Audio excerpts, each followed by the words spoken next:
Welcome back to BNC Academy, where we make learning English both natural and practical. Today, we're diving into a real-life story about a tough job experience titled My Worst Job.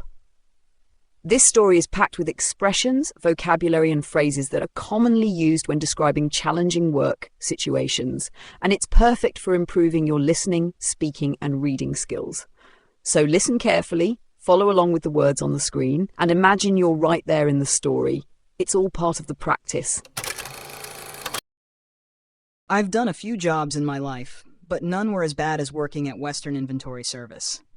For 3 years, I dealt with so many unpleasant things that it still makes me shake my head. This wasn't any fancy job, mind you, nor a clean one either. Most of the time, I ended up crawling on dusty store floors and storage rooms, so by the end of the day, I looked like a magnet for dust. The constant traveling, rude coworkers, and machines that barely worked made me realize this was not a place I wanted to stay for long. They had us traveling all over, Pennsylvania, Philadelphia, and neighboring states, at odd hours. I had to get up as early as 4 in the morning, and even if we returned by midnight, they expected us to be back again at 4 a.m. Sure, they provided transportation, but there were always issues. Either the heating or AC wouldn't work, or I'd have to listen to my coworkers slang terrible language the whole way. Occasionally, our boss would give us the morning off if we got back late, but only so we could work through the night instead. Sometimes we had to travel as far as North Carolina, and the company put us up in hotels. Yet, somehow, we'd always be at least an hour away from the stores we had to inventory, like Kohl's, ShopRite, Dollar Tree, and Home Depot. The whole setup was exhausting. To make things worse, my coworkers were a tough crowd. They constantly mocked and teased each other, often crossing the line with inappropriate topics.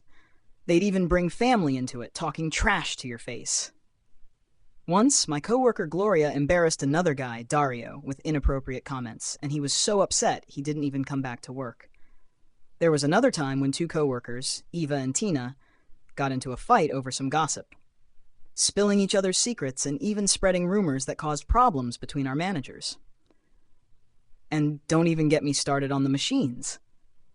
We used these devices, the NDI and Wizard, which were always glitching. I'd spend hours counting items, only to have my machine reset, and I'd have to redo everything from scratch. Once I had to redo an entire inventory in a freezer because my device stopped working. Another time, Evelyn's machine doubled everything, and we had to stay back for hours fixing her section. After a while, I noticed this job was changing me.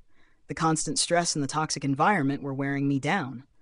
Eventually, I had enough and resigned, realizing I had probably stayed too long for the sake of a good paycheck. But, honestly, the money wasn't worth losing my values and becoming as bitter as the people around me. My parents raised me better, and that's something I didn't want to forget. Great job, everyone! Now that you've heard the story, it's time to practice. First, try reading the story out loud on your own. This will improve your pronunciation and speaking confidence. Then, use some of the phrases from the story to describe a job experience of your own, even if it's made up. Lastly, for listening practice, close your eyes, play the video again, and see how much you can visualize just by listening. Keep practicing with these techniques and your English skills will improve naturally. Don't forget to like, share, and subscribe for more lessons. See you next time on BNC Academy. Keep speaking and keep learning.